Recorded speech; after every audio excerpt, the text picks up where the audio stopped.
আব্দুর রহমান কান্দার কয় আল্লাহ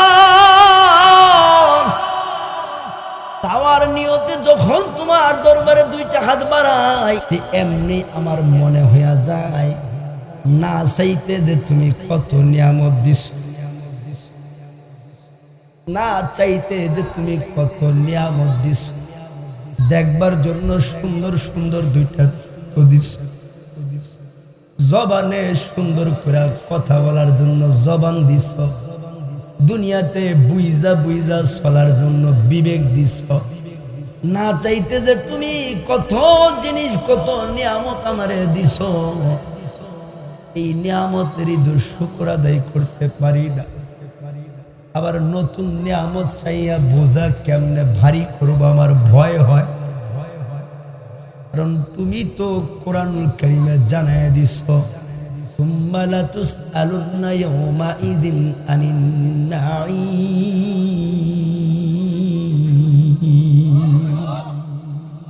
তুমি তো জানায় দিছ প্রত্যেক নিয়ামতের ব্যাপারে বান্দাকে জিজ্ঞাসা করবা, বান্দাকে প্রত্যেক নিয়ামতের ব্যাপারে জিগাইবা। যেই নিয়ামত দিছ এগুলোরই শুকর আদায় করতে পারি না, আবার নতুন নতুন নিয়ামত তোমার কাছে চাইয়া বুঝা কেমনে ভারী করব বড় ভয় হয়। জোরে কন্যা আল্লাহু আকবার। ভাইও আমাদের শুকরও নাই সবরও নাই। এই যে আল্লাহ এত নিয়ামত দিল, না শুকর আদায় করি না সবর করি, খালি খাইলাম না হইল না খাইলাম না, এই জাতীয় বেসবরের ভিতরে আমরা আছি না নাই? না বাবা, আল্লাহ যত নিয়ামত দিয়েছে আল্লাহর নিয়ামতের উপরে শুকর আদায় করা, আল্লাহ যা দিয়েছেন তা সবর করা, সবর করে করে শুকর আদায় করা, মজা করে করে আল্লাহর ডাকা, এগুলা মুমিনের গুণ, এগুলা আল্লাহ ওয়ালার গুণ। যার ভিতরে সবর আর শুকর আছে, কিয়ামতের ময়দানে আল্লাহ যে 5 দল মানুষকে বিনা হিসাব জান্নাত দিব, 5 দল মানুষের কাছ থেকে আল্লাহ কিয়ামতে কোনো হিসাব নিত না। এর মধ্যে একটা দল হলো আস-সাবিরিন। আল্লাহ কয় দুনিয়াতে সবরকারী হইব যারা, বিনা হিসাব আল্লাহ জান্নাত যাইব তারা। সবরকারী বান্দার জন্য কবরটা জান্নাতের বাগান হবে, রওজাতুম মিন রিয়াদিল জান্নাহ হবে। এই মুমিন বান্দা, নামাজি বান্দা, আল্লাহ ওয়ালা বান্দাকে যখন কবরে তার স্বজনেরা রাইখা চলে আসবে, তো মুনকার নাকির 2 জন ফেরেশতা কবরে হাজির হয়ে যাবে। ওই নামাজি বান্দারে, জাকিরিন শাকিরিন বান্দারে কবরে উঠাইয়া ফেরেশতারা বসাইয়া প্রশ্ন করবে, ও বান্দা বলো মার রব্বুক, তোমার রব কে? ওমান দিনুকা, তোমার দিন কি? ওমান নবিয়ুকা, তোমার নবী কে ছিল? বলো বান্দা বলো তো। বান্দা যদি নামাজি হয়, বান্দা যদি দুনিয়াতে আল্লাহকে ভয় করা চলে থাকে, আল্লাহ ওয়ালা জাকিরিন শাকিরিন হয়, তো ফেরেশতারা জিজ্ঞাসা করার সাথে সাথে উত্তরগুলা দিয়ে দিবে। নামাজি বান্দা, আল্লাহ ওয়ালা বান্দা যখন মুনকার নাকিরের সওয়ালের জবাব দিয়ে দিবে, তো রব আল্লাহ গায়েব থেকে আওয়াজ দিবে, ফেরেশতারা আমার এই নেককার বান্দা দুনিয়াতে আমি আল্লাহরে খুশি করতে যাইয়া বড় কষ্ট করছি। বান্দার হালত ছিল দুনিয়াতে গরিবী হালত ছিল, ঠেলাওয়ালা ছিল, রিস্কাওয়ালা ছিল, ভ্যানওয়ালা ছিল, দিন মজুর ছিল। বান্দারে আমি আল্লাহ দুনিয়াতে গরিবী হালতে রাখছি, কিন্তু গরিবী হালতে থেকে বান্দা আমারে ভুলে নাই। যখনই নামাজের আজানের আওয়াজ বান্দার কানে চলে আসছে, তো ঠেলাওয়ালা ঠেলা বন্ধ করিয়া, রিস্কাওয়ালা রিস্কা চালান বন্ধ করিয়া, কৃষক জমিনের কাজ ফালাইয়া আমি আল্লাহর খুশি করার জন্য আমার সামনে নামাজের কাতারে মুসল্লায় দাঁড়ায় গেছিল। ফেরেশতারা রে, আজকে বান্দা আমার কাছে আসছে, বান্দারে প্রশ্ন করে সময় নষ্ট করে বান্দার আর কষ্ট দিও না, কষ্ট দিও না। ও ফেরেশতারা, আমার এই নেককার বান্দার কবরের মধ্যে ফাআলবিসু লাহু মিনাল জান্নাহ ওয়া আলবিসু লাহু মিনাল জান্নাহ ওয়াফতাহু লাহু বাবান ইলাল জান্নাহ। ফেরেশতারা আমার এই নেককার মুমিন বান্দার কবরের মধ্যে আফরিসু বিছানা বিছায়া দাও, জান্নাতের বিছানা বিছায়া দাও, ওয়া আলবিসু লাহু মিনাল জান্নাহ, বান্দার শরীরের মধ্যে জান্নাতের পোশাক পরায়া দাও, ওয়াফতাহু লাহু বাবান ইলাল জান্নাহ, জান্নাত থেকে বান্দা আর কবর পর্যন্ত নিয়ামতের রাস্তাগুলি খুলিয়া দাও।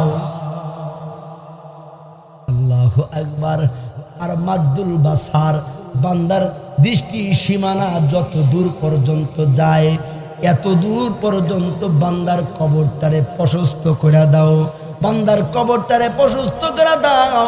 এবার এই নেককার জাকিরিন শাকিরিন বান্দা, আল্লাহওয়ালা বান্দা তাকায় দেখবে এই যে জান্নাত থেকে নিয়ামতের রাস্তাগুলি খোলা হয়েছে, এই জান্নাতের রাস্তা দিয়া জান্নাতি হুরেরা দুই হাতে বরতন নিয়া এই আল্লাহর মেহমানের জন্য নাস্তা নিয়া খাবার নিয়ে আসতেছে। কোন সুবহানাল্লাহ।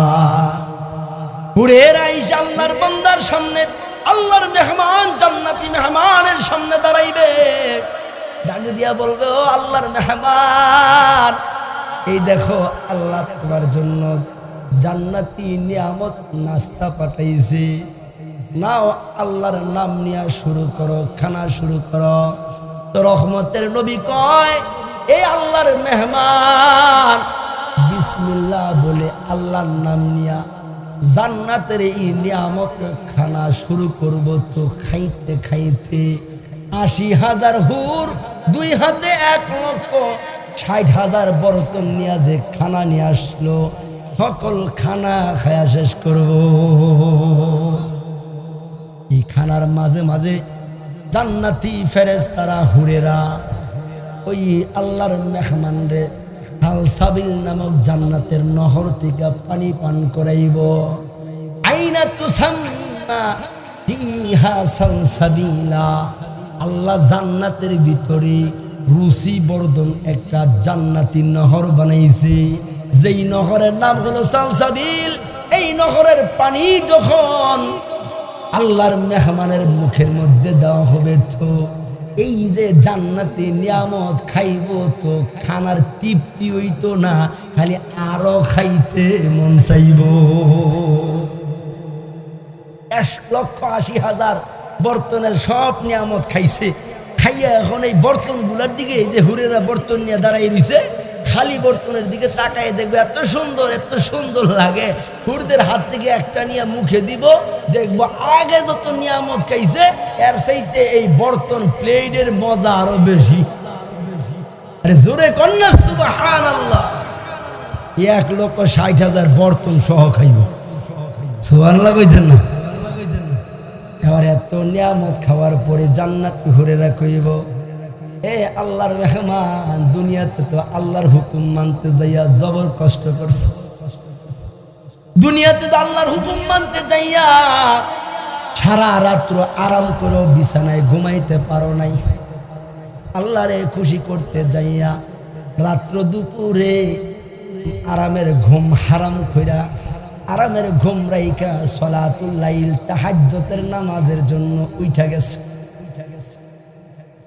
রাত্রিবেলা তো সারা রাত্র আল্লাহরে খুশি করার জন্য ঘুমাইতে পারো নাই, আল্লাহর খুশির জন্য রাত্রের ঘুমকে হারাম করছো, আল্লাহর সামনে দাঁড়ায় রইছো। এমন তো বাবা দুনিয়াতে বহু আল্লাহওয়ালা আল্লাহর আশিক আছে, রাত্র যখন গভীর হয় তো বিবিও ঘুমায়, সন্তানেরাও ঘুমায়, তো আল্লাহর প্যারা ঘুমায় না। রাত্র গভীরে অজু করিয়া ঠান্ডা পানি দিয়া হলেও শীতের রাত্রেও অজু বানাইয়া বাবা তাহাজ্জুদের নামাজের জন্য দাঁড়ায়া যায়। এমন আল্লাহ ওয়ালা এই জমিনে আছে না নাই? বহু আল্লাহ ওয়ালা আছে বাবা। রাত্র গভীরে সেজদায় পড়া চোখের ফানিগুলা ছাইরা কান্দে, বুজুর্গ কি নেহি হামকো জরুরত, বুজুর্গ কি নেহি হামকো জরুরত, গোলাম আপনা বানা লে আয় খুদায়া, बुजुर्ग की नहीं हमको जरूरत, गुलाम अपना बना ले आए खुदाया, बता हमको तेरे राह इस तरफ है, तेरे राह पर चला हमको खुदाया, शराबे मोहब्बत पिला दे खुदाया, मोहब्बत की आतिश जला दे खुदाया, जुरे कौन अल्लाहु अकबर। ওরেরা কইবা আল্লাহর বান্দা দুনিয়াতে আরামের ঘুম ছাড়ছো আল্লাহরে খুশি করার জন্য, আজকে এই কবরে হলো তোমার জন্য ঘুমানোর জায়গা। নাম কানাউমাতিল আরুশ, ঘুমাও এই জান্নাতের বিছানার মধ্যে ঘুমাও। এই আল্লাহর মেহমান নামাজি বান্দা শাকিরিন জাকিরিন বান্দা এই জান্নাতের বিছানার মধ্যে ঘুমাইতে থাকবো। এক ঘুমের ভিতরে 40,000 বছর, আখিরাতের হিসাবের 40,000 বছর পার হয়ে যাইব। জোরে কন্যা সুবহানাল্লাহ। যেই দিনের একদিন দুনিয়ার কয় হাজার বছরের সমান। ওয়া ইন্না ইয়াওমান ইনদা রাব্বিকা কাআলফি সানাতিন মিম্মা তাউদ্দুন।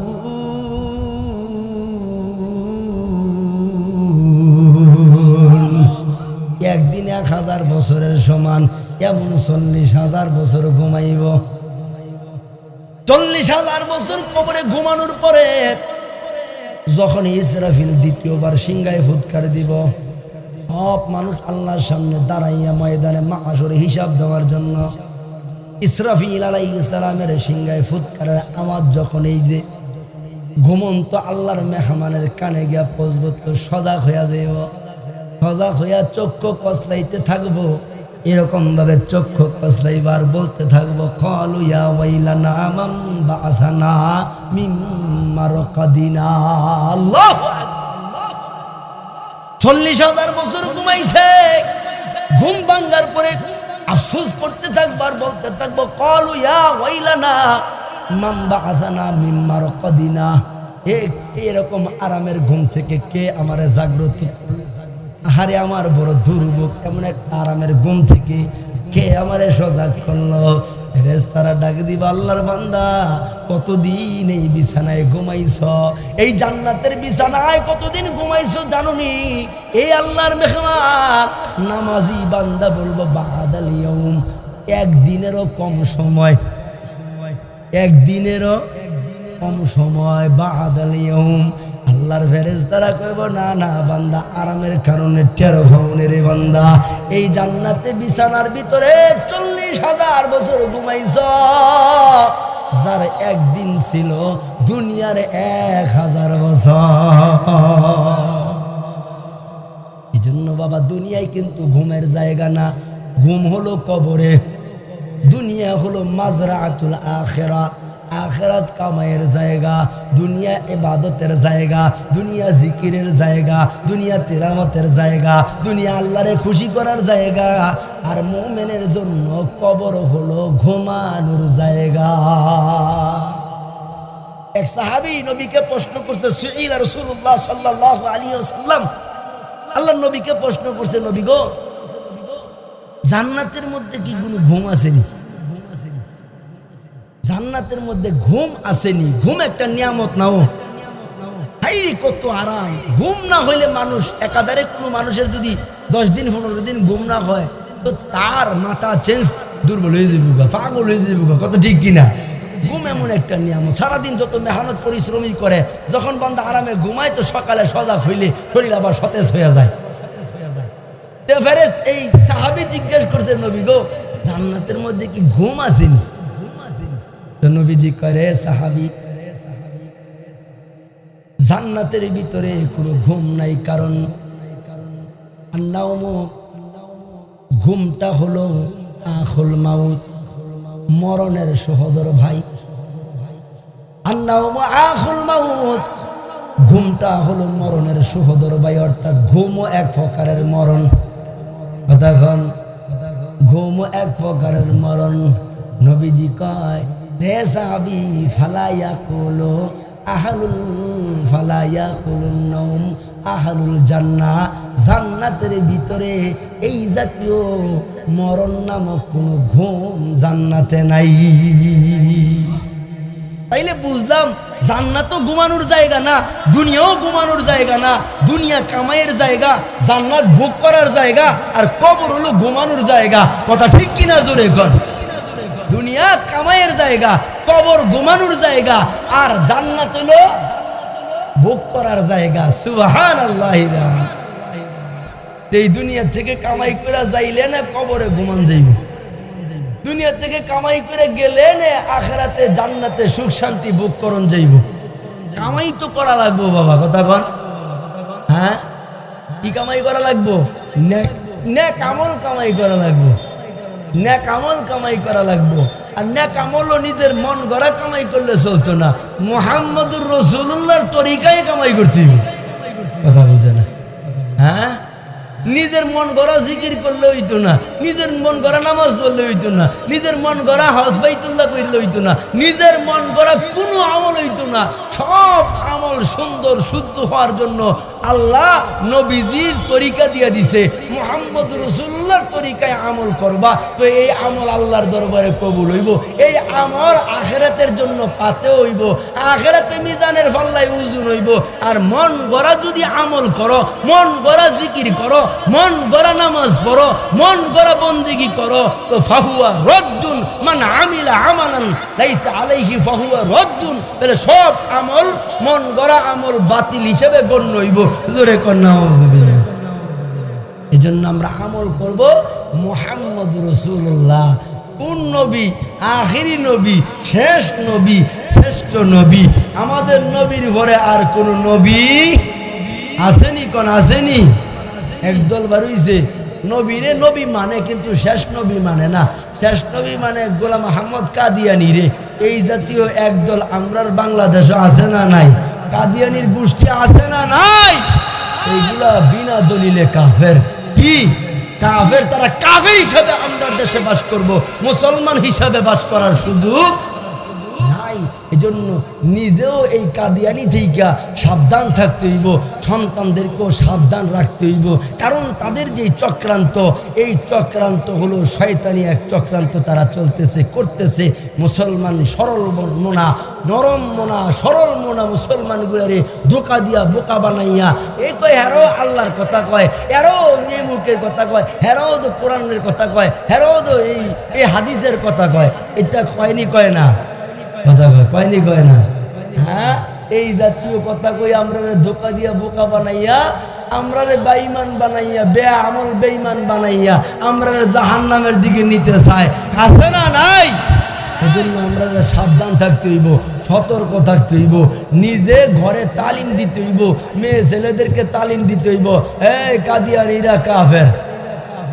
কাদিয়ানিরা কি? যারা আমাদের নবীকে শেষ নবী মানবে না, তারা কি? তারা কি? তারা কি?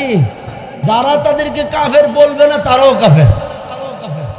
কাদিয়ানিরে যারা কাফের বলবে না তারাও কি? তারাও কাফের। কারণ আমাদের নবী শেষ নবী, শ্রেষ্ঠ নবী। কথা কন, যেমন শ্রেষ্ঠ নবী এমন শেষ নবী, লা নাবিয়া বাদা। আমাদের নবীর পরে জগতে আর কোনো নবী নাই। এটাই হলো আমাদের ঈমান, এটাই হলো চূড়ান্ত ঈমান। কথা ঠিক কিনা জোরে? আল্লাহু আকবার। কেমন নবীর উম্মত আল্লাহ আমাদেরকে বানাইছে ভাই। ও দিলের কানটা লাগাইয়া শোনাইবা, দিলের কানটা লাগাইয়া শুনবা, আমলের নিয়ত নিয়ে কথাগুলি শুনবা। কেমন নবীর উম্মত আল্লাহ আমাদেরকে বানাইছে। আমাদের নবীর ব্যাপারে আল্লাহ কোরআনুল কারীম নাজিল কইরা আমাদেরকে আল্লাহ জানায়া দেয়, এ তোমরা কেমন নবীর উম্মত জানোনি? ওয়া মা আরসালনাকা ইল্লা রাহমাতাল লিল আলামিন।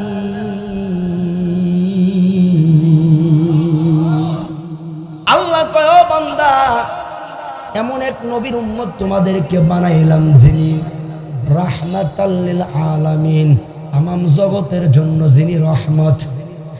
কন্যা সুবহানাল্লাহ।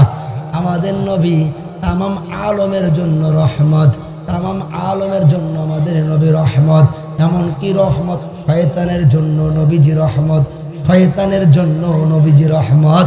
জোরে কন্যা সুবহানাল্লাহ। শয়তান আইসা নবীজির একদিন সালাম জানাইছে, শয়তান খুব খুশি খুশি। নবীজি কয় কিরে শয়তান তোরে এরকম খুশি লাগে কেন? নবীজির কথার উত্তরে শয়তান কয় নবী গো আপনি আমার জন্য রহমত, এজন্য আমি খুশি। জোরে কোন সুবহানাল্লাহ। সমস্যা নেই, প্রধান বক্তা আসছে আসবো, এটাই তো বাস্তবতা। আসার লাগে তো হুজুরে দাওয়াতই দিছি, কথা কয় না, না এর লাগে দাওয়াত দিছি। আল্লাহু আকবার। আমরা খুশি না বেজার? আমাদের আর কোনো কোনো সংকোচ নাই, সন্দেহ নাই যে আইব কি আইতো না। আমাদের আজকের মাহফিলের প্রধান বক্তা উনি চলে আসছেন। জোরে কোন আলহামদুলিল্লাহ। আল্লাহ ওনার হায়াতে ইমানে আমলে নেক বারাকাত দান করুক, আমরা পড়ি আমিন। তো বলতেছিলাম নবীজি, আমাদের নবীজি সমস্ত কুল কায়নাতের জন্য, সমস্ত মখলুকাতের জন্য নবীজিকে আল্লাহ রহমত বানায়া দুনিয়াতে পাঠাইছে। জোরে কোন সুবহানাল্লাহ। কেমন রহমত নবীজি, নবীজি কেমন রহমত ছিলেন একটু দিলের কানটা লাগাইয়া শোনেন। আল্লাহু আকবার। নবীজির বয়স যখন 12 বছর, কয় বছর? 12 বছর। নবীজির চাচা আবু তালিব নবীজিকে নিয়া ওই সিরিয়াতে ব্যবসার কাজে রওনা হয়েছে। ব্যবসার উদ্দেশ্যে সিরিয়া যাইব, সিরিয়ার শহর, সিরিয়ার রাজধানী দামেস্কে যাইব। তো নবীজিকে নিয়া ওনার চাচা ব্যবসায়িক কাজে রওনা হয়েছে। তো মরুভূমির রাস্তা, যারা সৌদি আরবে গেছেন তারা জানেন যে ওই মরুভূমিতে রাস্তায় বা পাথরের এলাকায় রাস্তায় চলা খুব কষ্টকর। নবীজি অল্প বয়সে, বয়স মাত্র 12 বছর, চাচার হাত ধরে নবীজি চলতেছে। চলতে চলতে মরুভূমির রাস্তায় নবীজি ক্লান্ত হয়ে গেছে। ছোট মানুষ তো, নবীজির শরীরে অসুস্থতা বোধ করতেছে, নবীজি ক্লান্ত দুর্বল হয়ে গেছে। এবার রহমতের নবী, মায়ার নবী চাচারে ডাক দিয়ে কয় চাচা, ওগো চাচাজি আমার শরীরটা বড় দুর্বল, ক্লান্ত, জীর্ণ শীর্ণ হয়ে গেছে। একটু যদি ছায়াদার কোনো বৃক্ষ তালাশ করতেন, একটু বৃক্ষের নিচে, ছায়াদার বৃক্ষের নিচে একটু আরাম করে আবার সফর করলে অনেকটা ভালো লাগতো। নবীজির চাচা আবু তালেব ডাক দিয়া কয় বাতিজা, এই মরু এলাকায় কোথা থেকে ছায়াদার বৃক্ষ পাবো? এখানে তো ছায়াদার কোনো বৃক্ষ পাওয়ার সম্ভাবনা নাই, কারণ আমরা জর্দানের সীমান্তবর্তী এলাকায় আছি। যেদিকে তাকাই শুধু মরুভূমি আর মরুভূমি, দুই চোখ যেদিকে যায় শুধু মরু আর মরুভূমি, গাছপালার কোনো লেশ মাত্র নাই। এখানে কোথা থেকে ছায়াদর গাছ পাবো? আর সম্ভাবনা নাই। রহমতের নবী, এই 12 বছর বয়সের রহমাতুল লিল আলামিন নবী ডাক দিয়া কয় চাচা তালাশ করে দেখেন না, আমার মন সাক্ষ্য দেয়। চাচা গো, আমার মন কয় কোন ছায়াদর বৃক্ষ পাওয়া যাবে। এবার এতিম এই বাতিজাকে খুশি করার জন্য আবু তালেব একবার ডান দিকে তাকায়, একবার বাম দিকে তাকায়। ছায়াদর বৃক্ষ কোথা থেকে তালাশ করে পাইব? চোখের নজর যেদিকে যায় খালি মরুভূমি আর মরুভূমি। এমনি আবু তালেব দূরে তাকায় দেখে একটা শুকনা মরা গাছ দেখা যায়, শুকনা একটা মরা গাছ দেখা যায়। আইসা কয় বাতিজা, জীবিত কোনো গাছ এই জর্দানের সীমান্তবর্তী এলাকার ভিতরে পাইলাম না, তবে একটা মরা গাছ আছে, মরা গাছ। আল্লাহ নবী, রহমতের নবী কয় চাচা যদি আপনি অনুমতি দেন আমি মরা গাছটার মধ্যে একটু হেলান দিয়া বসে আরাম করব।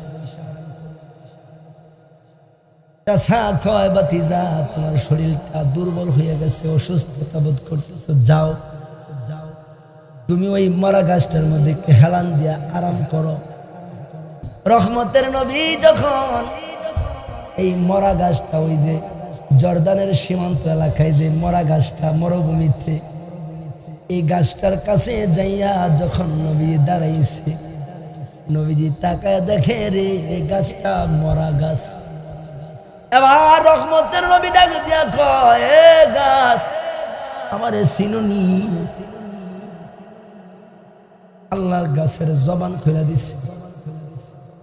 আল্লাহ তো কাদেরে মতলব যা ইচ্ছা তাই করতে পারে।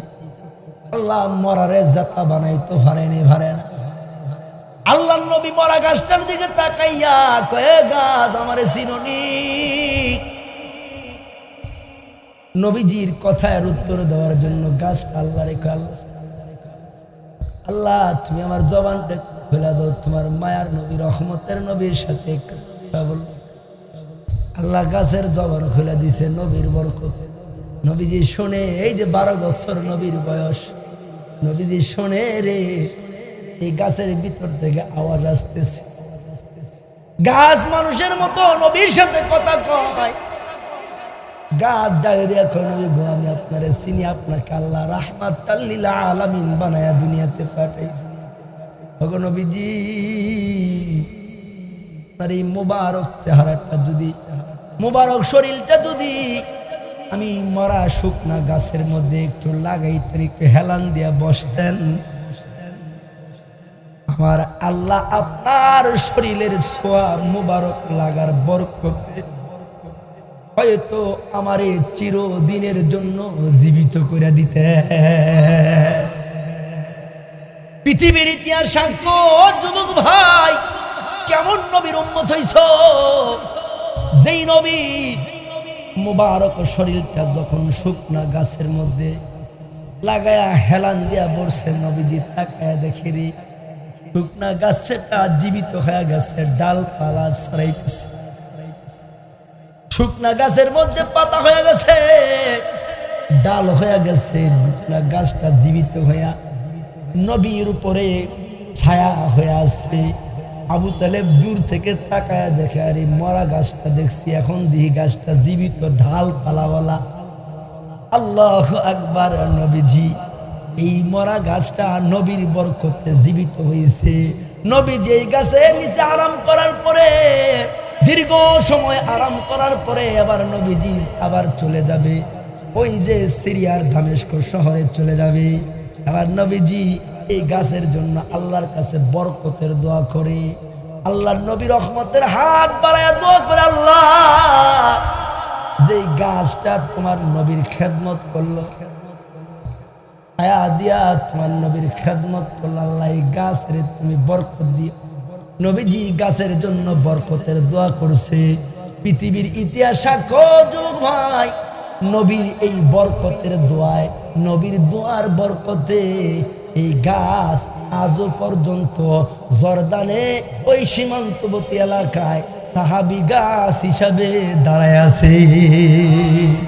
কিয়ামত পর্যন্ত নবীর দোয়ার বরকতে আল্লাহ এই মরা গাছটারে জীবিত করে কিয়ামত পর্যন্ত গাছের হায়াত বাড়ায় দিছে। কিয়ামত পর্যন্ত নবীর শরীরের যে সোয়া গাছটার মধ্যে লাগছে, এই নবীর বরকতের চেহারার সোয়ার বরকতে কিয়ামত পর্যন্ত এই গাছটা আর মারা যাবে না। কিয়ামত পর্যন্ত এই জমিনে, এই জর্দানের সীমান্ত এলাকায় এই গাছটা সাহাবী গাছ হিসাবে দাঁড়ায় থাকবে। কেমন নবীর উম্মত হইছে, আল্লাহ কেমন নবীর উম্মত বানাইছে। নবীজির মজলিসে একদিন মুরব্বী এক সাহাবী হযরত সালমান ফারসি রাদিয়াল্লাহু তাআলা, মুরব্বী সাহাবী। বলে কেমন মুরব্বী? উনি যখন ইসলাম কবুল করছে, ইসলাম গ্রহণ করছে, তখন ওনার বয়স, মুফাসসিরগণ লেখেন, ঐতিহাসিকগণ লেখেন, ইসলাম কবুল করার সময় 80 কিংবা 120 বছর ওনার বয়স ছিল। 120 বছর বয়সে ইসলাম কবুল করছে। আর ইন্তেকালের সময়, মরণের সময় ওনার বয়স 250 থেকে মতান্তরে 350 বছর বয়স হয়েছিল।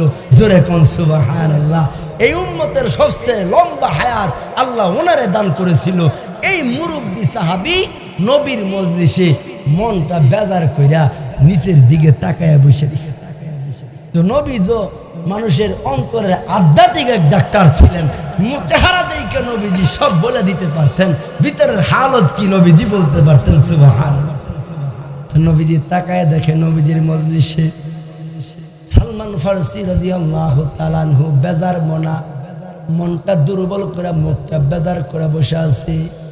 রহমতের নবী রহমতের হাত বাড়ায় ডাকে দেয়, সালমান ও মুরব্বী সাহাবী, এরকম মন বেজার করে কেন বৈশা রইছেন? কারণ কি?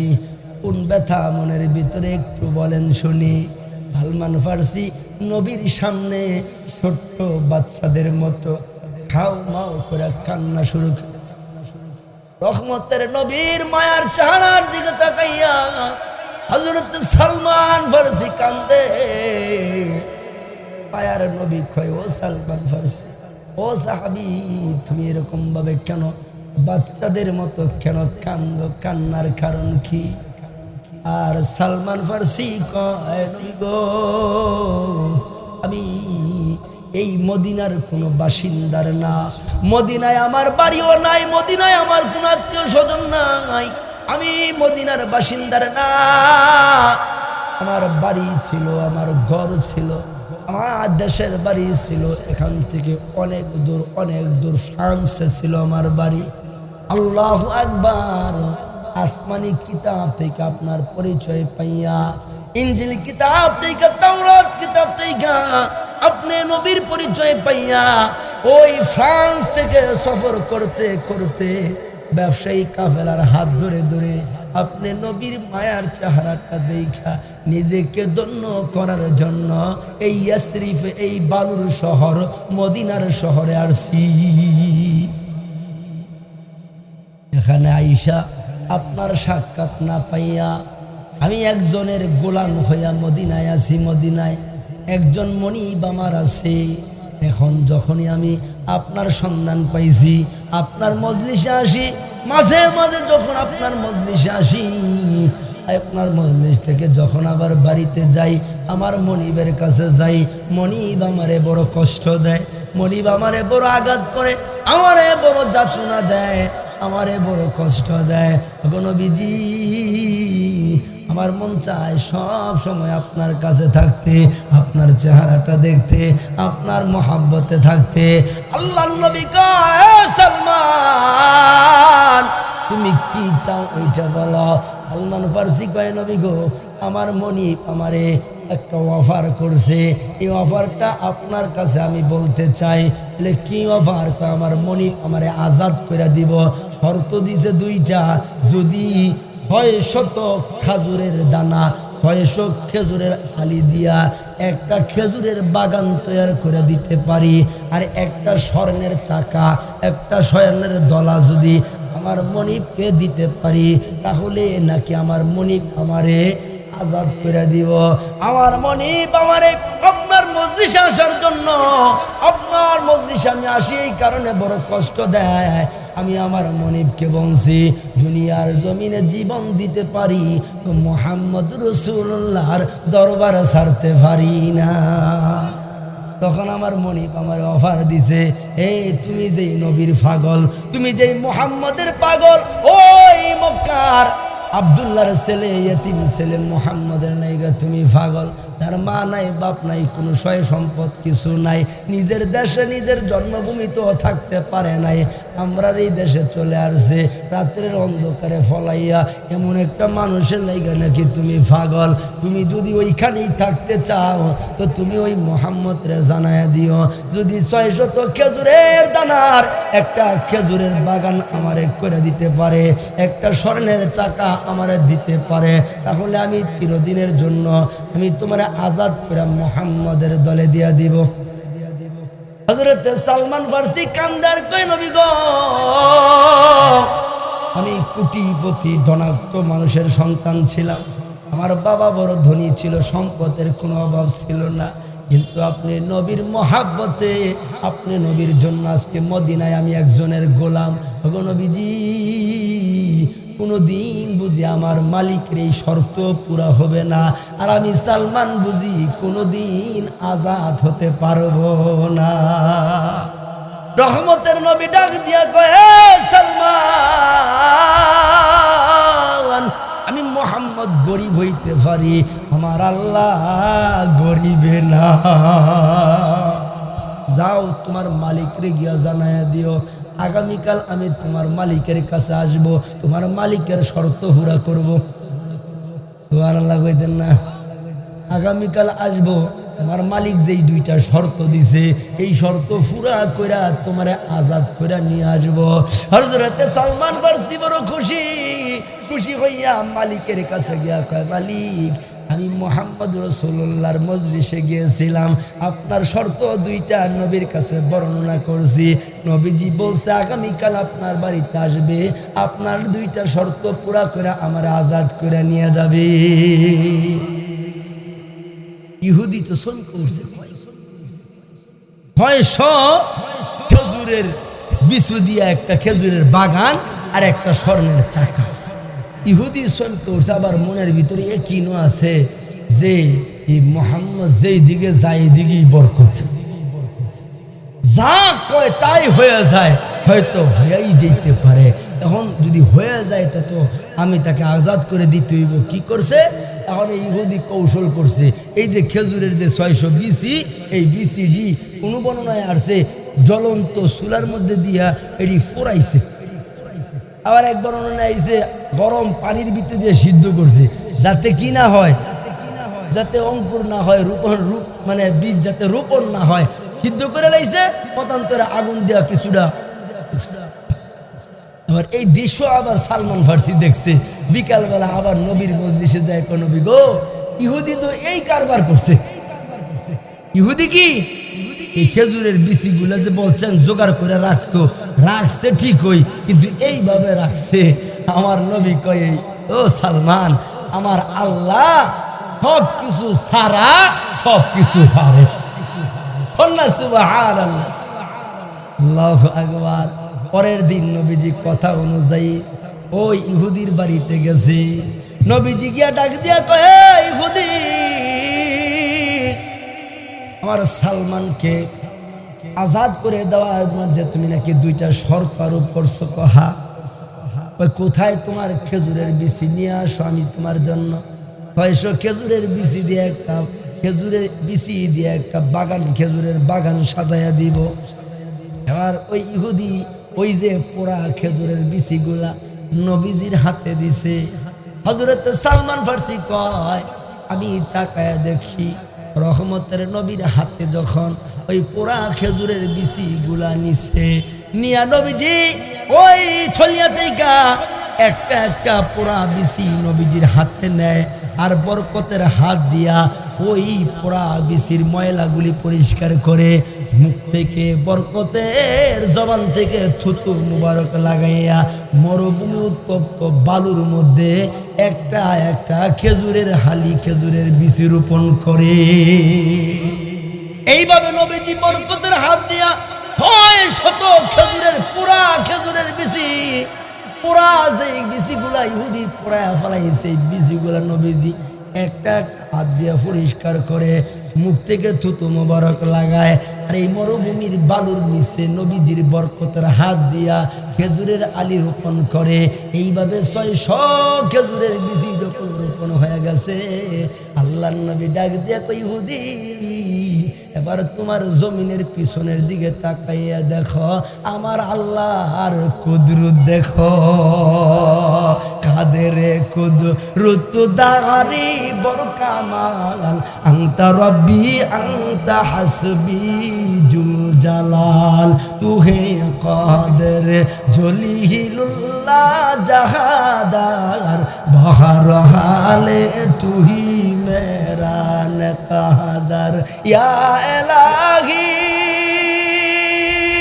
तू मेरा माबूद है, या इलाही तू मेरा माशूक है जुरे कन अल्लाहु আকবার। ইহুদি পিছনের দিকে তাকায় দেখে প্রত্যেকটা বিচি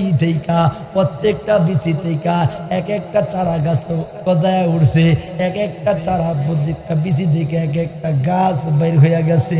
জোরে কন্যা সুবহানাল্লাহ। এবার নবীজি কই ইহুদি তোমার 2 নম্বর শর্ত কি? কই 2 নম্বর শর্ত হলো একটা পাথর কিংবা একটা মাটির চাকাকে স্বর্ণ বানায়া দিতে হবে। আল্লাহ নবী কই ইহুদি রে কোন পাথরটা বা কোন মাটিটা তুমি স্বর্ণ হিসাবে পাইতে যাও আবার হাতে আইনা দাও। ইহুদি আবার ছোট্ট একটা পাথর আইনা নবীর হাতে দিছে। নবীজি বরকতের হাত দিয়া পাথরটা ঘুরা এবার উপরের দিকে নবীজি তুলে ধরছে।